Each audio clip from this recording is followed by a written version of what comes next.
बचा कुचा खाना लेकर अपने टूटे फूटे घोंसले में पहुंची। बच्चे भूख से रो रहे थे। अब आप लोग रोना बंद करिए। मैं आप लोगों के लिए बहुत स्वादिष्ट भोजन लेकर आई हूँ और हम मज़े से खाएंगे।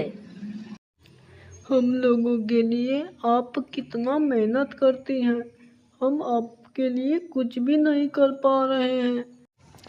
कोई बात नहीं, इस समय हम लोगों का बुरा समय चल रहा है। ये भी दिन टल जाएगा और फिर अच्छा दिन आएगा। उसके बाद हम खूब मज़े करेंगे और सारा समस्या खत्म हो जाएगा। मौसम ने करवट ली। आसमान में काले बादल छा गए और देखते ही देखते भयानक बारिश और तूफान शुरू हो गया। तेज हवाओं के झोंकों ने किन्ही के कमजोर घोंसले को तोड़ दिया। तरह भीग चुके थे और ठंड से कांप रहे थे। इस भारी बारिश और तूफान ने तो हमारे घोंसले को तोड़ दिया। इतने बारिश में अब हम कहाँ जाएंगे? ऐसा लगता है कि अब हम मर ही जाएंगे। आप लोग ऐसे मत रोइए, जो हुआ वो ठीक हुआ। मैं अभी आप लोगों के लिए कोई ना कोई इंतजाम जरूर करती हूँ। बारिश थम चुकी थी, लेकिन टुनी और उसके बच्चे बेघर हो चुके थे। जंगल के बाकी पक्षी अपने सुरक्षित घरों में आराम कर रहे थे, लेकिन टुनी रो रही थी। हे भगवान, अब मैं अपने बच्चों को लेकर कहाँ जाऊँ? आप ही कोई रास्ता दिखाइए भगवान। जंगल की तरफ गई, तभी उसकी नजर एक अजीब से गड्ढे पर पड़ी, जहाँ चमकीली और सतरंगी मिट्टी बिखरी हुई थी। वह कोई साधारण मिट्टी नहीं थी, वह जादुई मिट्टी थी। अरे बाप रे, ये कितनी चमकीली और मजबूत मिट्टी दिखाई दे रही है।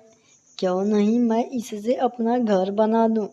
ये इससे बना हुआ घर आंधी और तूफान में भी नहीं टूटेगा और ढेर दिन तक चलेगा। मैं अभी अपना काम शुरू कर देती हूँ और सुबह तक अपना घर बनाकर तैयार कर लूँगी। टुनी ने बिना देर किए काम शुरू कर दिया। वह अपनी चोंच में जादुई मिट्टी भर भर कर लाने लगी। वह थक चुकी थी, उसके पंख दुख रहे थे, लेकिन उसके मन में अपने बच्चों को छत देने की जिद थी। मुझे अभी थकना नहीं है। मैं अपने बच्चों के लिए एक प्यारा और सुंदर घर बना के ही रहूंगी। मैं रात भर में पूरी घर तैयार कर दूंगी। देखते ही देखते रात से लेकर सुबह होने तक टुनी की कड़ी मेहनत रंग लाई। उसने उस जादुई मिट्टी से एक शानदार मिट्टी का महल जैसा घर तैयार कर दिया। वह घर धूप में चमक रहा था। अरे वाह, कितना सुंदर और प्यारा घर बना है। अब मैं अपने बच्चों को लेकर आती हूँ। टुनी तुरंत उड़कर अपने बच्चों के पास गई। मेरे प्यारे बच्चों, अब अपना नया घर बनकर तैयार है। अब हम उसमें आराम से रहेंगे। जल्दी घर कैसे बन गया माँ? जब बच्चों के साथ उस मिट्टी के घर के पास पहुंचा, तो उसकी आंखें खुली की खुली रह गई। अरे वाह, अरे माँ, ये तो बहुत सुंदर घर है। इतना सुंदर घर तो किसी राजा पक्षी के पास भी नहीं है।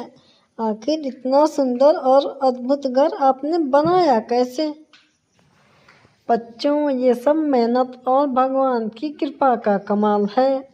मेहनत से जो चाहें वो कर सकते हैं। आइए अंदर चलते हैं। टुनी और बच्चे अपने नए घर में आराम से रहने लगे, लेकिन इतने बड़े और अनोखे घर की चर्चा पूरे जंगल में फैल गई। गोरी कौवी, तोती और कबूतरी सब हैरान थी और मन ही मन ईर्ष्या कर रही थी। अरे नीलू बहन, देखो ना, ट्यूनी चिड़िया के पास रातों रात ऐसा कौन सा खजाना मिल गया जो इतना सुंदर घर बनाया है। हाँ कालू भैया, हमें तो लगता है कि जरूर रातों रात कोई चमत्कार हुआ है, तभी तो इतना बड़ा घर इतना आसानी से बन गया है। चलो चिड़िया से पूछते हैं। दोस्तों, मैंने इतनी मेहनत करके अपना नया घर बनाया, लेकिन मेरे चैनल को किसी ने सब्सक्राइब नहीं किया, ना ही लाइक किया। कृपया मेरे चैनल को सब्सक्राइब करिए प्लीज। उसी जंगल के सबसे ऊंचे पेड़ पर चील रहता था। वह बहुत ही लालची, घमंडी और दुष्ट था। टुनी का चमचमाता हुआ घर देखा तो उसके मन में लालच आ गया। अरे बाप रे, एक नन्ही सी चिड़िया इतने बड़े और आलीशान बंगले में रह रही है। ये कैसे संभव है? मैं जंगल का राजा होकर एक छोटे से पेड़ पर रह रहा हूँ। यह मैं नहीं होने दूंगा। मैं अभी चिड़िया को डराकर इसका घर छीन लेता हूँ। चील तेजी से उड़ता हुआ रानो के घर के सामने आकर उतरा और जोर से चिल्लाया। अरे टोनी, बाहर निकल, मैं तुम्हें बुला रहा हूँ। ए माँ, ये कौन है जो हमें इतने डरा कर बाहर बुला रहा है? पता नहीं बच्चों, चलकर बाहर देखते हैं कौन है जो हमें इतनी जोर से आवाज लगा रहा है। रानो और बच्चे डरते हुए बाहर आए। क्या बात है चील भैया, आप हमें इतनी जोर से क्यों बुला रहे हैं?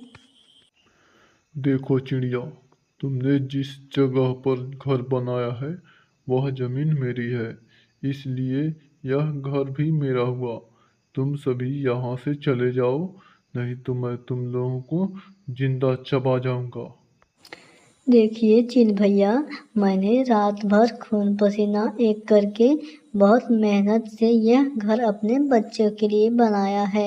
आप इसे मत छीनिए। चल हट यहाँ से। अगर तुम लोग यहाँ से नहीं गए तो मैं तुम्हारा घर तोड़ दूंगा और तुम लोगों को भी मार डालूंगा।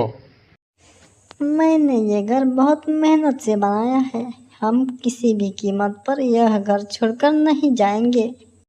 अच्छा, तुम लोगों का इतना हिम्मत, तुम मेरा बात नहीं मानते हो।